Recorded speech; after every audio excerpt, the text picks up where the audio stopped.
रावण के अनुसार ये तीन लोग कभी अमीर नहीं बन सकते।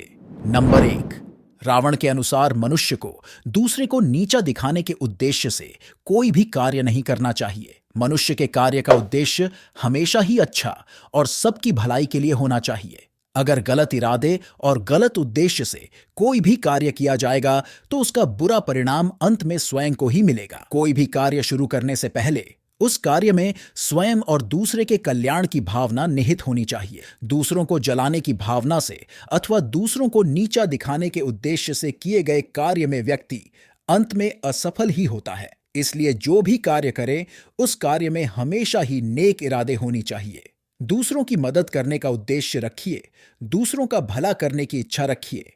ऐसा करने पर आपको हर कार्य में सफलता अवश्य मिलेगी। नंबर दो, रावण के अनुसार मनुष्य को जीत से पहले घमंड कभी नहीं करना चाहिए। किसी भी युद्ध या इम्तिहान में स्वयं की योग्यता को न जानते हुए भी जो लोग बिना कारण ही घमंड करते हैं, जीतने से पहले ही अहंकार में डूब जाते हैं, अपनी जीत का ढिंढोरा पीटते हैं, ऐसे लोगों को हार का सामना अवश्य ही करना पड़ता है। मनुष्य के द्वारा अपने कार्य को सदा ही गुप्त रखना चाहिए।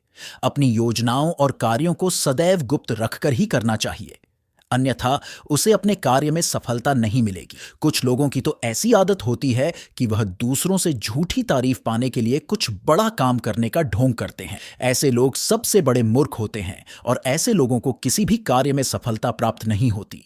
नंबर तीन, रावण के अनुसार किसी भी मनुष्य को किसी भी प्रकार के लालच में आकर के किसी भी प्रकार का कार्य नहीं करना चाहिए। लालच चाहे कोई भी हो, चाहे धन का लालच हो अथवा किसी सुंदर स्त्री को पाने का लालच हो या फिर झूठ मूठ का मान सम्मान पाने का लालच हो, ऐसे किसी भी प्रकार के लालच के लिए किए गए कार्य एक दिन स्वयं ही नष्ट हो जाते हैं।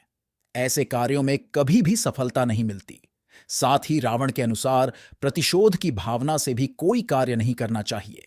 दूसरों से बदला लेने के लिए किए गए कार्य में व्यक्ति की ऊर्जा और बुद्धि दोनों ही अकारण खर्च हो जाती है और उस कार्य में सफलता भी नहीं मिलती। इसलिए बुद्धिमान मनुष्य को सदैव ही इस बात का ध्यान रखना चाहिए कि वह चाहे कोई भी कार्य करे, लेकिन उस कार्य में किसी भी प्रकार का लालच और बुरी भावना ना हो। अच्छे मन से सफलता पाने के उद्देश्य से ही कार्य करना चाहिए। इस प्रकार किया गया कार्य अवश्य ही पूर्ण होता है और लंबी अवधि तक वह कार्य टिका रहता है।